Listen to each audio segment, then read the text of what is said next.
All right, what's up guys? Welcome back to another edition of Strongman Theory. Today on episode 8, we're going to be talking about pressing as an event category. And remember, we've already discussed discipline versus elements. So today, this is our first discipline. If you have not or do not know what I'm talking about with the discipline versus elements, I suggest you check out the supplementary Strongman Theory in episode 7.5. So today, pressing, let's get straight into it. What's the importance of pressing, right? This is our first discipline, which means it is a pure event type. And that means that we're going to be seeing this quite frequently. In fact, about 20 to 29% of your points in a contest are going to come down to your ability to press, okay? And again, that's a comparative analysis. We've already talked about this portion of it and the assessing weaknesses. So you need to be better than your competition to earn those points. But getting straight into it, it's of high importance, okay? So some examples of this are the axle clean and press, the log clean and press, the keg clean and press, the dumbbell clean and press. We even have some medley types. We have pressing series. And what kind of scoring criteria goes into this? Well, we're gonna see repetitions most often.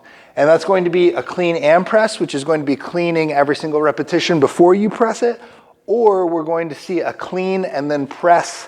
And so a clean then press would be clean and then you press for repetitions. That's also known as a clean then press away, okay? So clean and press is clean and press every repetition.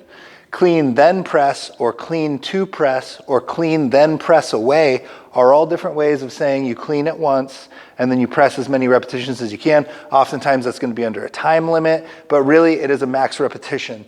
We also see a couple other ways of scoring this. We see maxes, we see different pressing series or medleys occasionally, but most of the time we're going to see repetitions. So what kind of training frequencies should we be looking for when we're doing pressing? I suggest you do a training frequency of every week, and some accessories can be worked 2 to 3 times a week for short periods of time. We're talking 2 to 4 weeks. I would not suggest training your accessories on that unless it's rotator cuff, but that's another topic. I think you should train rotator cuff twice a week, all the time, year round, period. It does wonders for your shoulder health, truly. But definitely you don't want to overtrain this. And so again, the priority of this is very high. And as such, I suggest that everyone do their pressing as their first training day in the week. Why is that? You want to have a fresh body. You want your body to be fresh for this, and if you're pressing correctly, it's not going to beat your body up too much. So it's really not asking much to do your pressing as the first day in the week. It is the least detrimental, but it also reaps the most benefits. And so that's why I like to place pressing as your first training day in the week. Movements. So, the first thing that you're going to want to do is start to work into some higher repetitions until you're proficient in a technique. And when I say higher repetitions, we're looking for like 70% of your max. And so that's gonna stress test your ability to move correctly. We don't want to take 20% of our max and be like, yeah, I can press this all day. You know, that's not what we want. Okay, we don't want to start building artificial grooves. We don't want to start building and reinforcing terrible technique. We want it to be heavy enough that we can actually get some volume in, but also not so light enough that we can get some volume, but heavy enough that we are forced to use good technique that is effective for lifting heavy weights.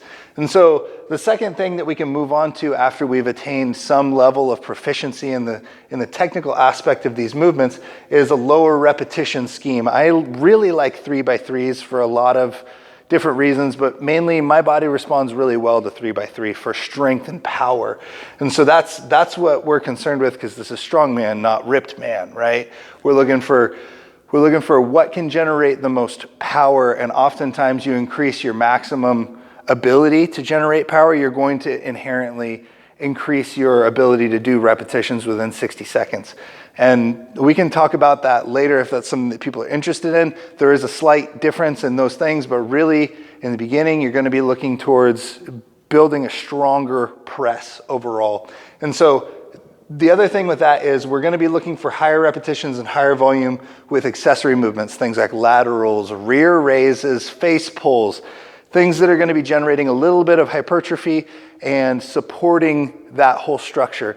I've always been very big on developing the rear delts because in our sport, we have a massive bias towards anterior development, a lot of chest, a lot of shoulders, specifically anterior delt, a lot of tricep power, right? But we don't have a lot of movements that are straining our rear delts. And as such, we tend to get a little bit underdeveloped there. So that is a must. You have to have either rear flies or face pulls or something stimulating that rear delt at all times. That's a non-negotiable. Okay, you can change exercises out, but every single pressing day, you have to be doing one of those movements, as well as a rotator cuff exercise. So that concludes that portion. Now let's talk about some common mistakes and solutions for those. And this is really probably the most important part of this video. So the first mistake that I see the most often is people think that pressing is only pressing, okay? They say pressing, I push, me strong, No, not all pressing is created equal, okay? You're gonna need to learn how to push jerk. For repetitions especially, it has the quickest cycling time, which means it's going to have the most benefit to you, generating the most repetitions, which is the most common criteria for scoring, blah, blah, blah. Get on with it, Zach. Push jerk is most important. Next, I would suggest you learn the split jerk because that is really useful for a lot of people in maximum weight movements. So testing a max. And then push press. That is a wonderful movement. But honestly, I've only met a couple people that can push press more than they can push jerk, and it's because they have a lack of thoracic mobility and they have a lack of coordination. And it's because they're just really tight in a lot of places they shouldn't be, okay? So learn the push jerk, learn the split jerk, learn the push press. Those can be in quick succession, but you must learn those. Not all pressing is just pressing, okay? Next thing, too much volume on events. This relates back to using an effective load when we're doing technical movements like a log clean and press, for example. Okay, so we need to aim for 70 to 80% of our max for our skill work. And I wish, if you only take one thing away from this, I wish I knew this earlier. EMOMs are amazing for skill work, okay? I used to have huge issues approaching a weight, being like, okay, I had like a 30-second ritual, and that takes forever, okay? Don't do that. If you want to break yourself of that, if you want to get really good at approaching a weight, if you keep yourself away, set a clock and do an EMOM with 70 to 80% of your max, one repetition EMOM for 10 to 20 minutes. And don't allow yourself to even look at the weight until 5 seconds before the time starts. And you look at the clock, it goes, turns over the minute, you just run at that weight, you pick it up, you clean and press it, you hit it, put it back down, and you have about 55 seconds of rest before you do it again. Okay, so if you take one thing away from this, if you need to break yourself of bad habits that are ritual-based and are chewing up too much of your time, EMOMs. EMOMs are amazing for skill work, okay? Anyway, that's about all I got for you today on the front of pressing. If you haven't checked out our Basics of Strongman, please do so. If you haven't liked the video or subscribed or shared, go do that now, pretty please, for me and for you and for the people that you know love Strongman. And I guess the next thing that we will be talking about is going to be dynamic movement, if I'm not mistaken. That is another discipline. So I look forward to teaching you about that next time. And I will catch you guys in the next video. Thank you so much for watching.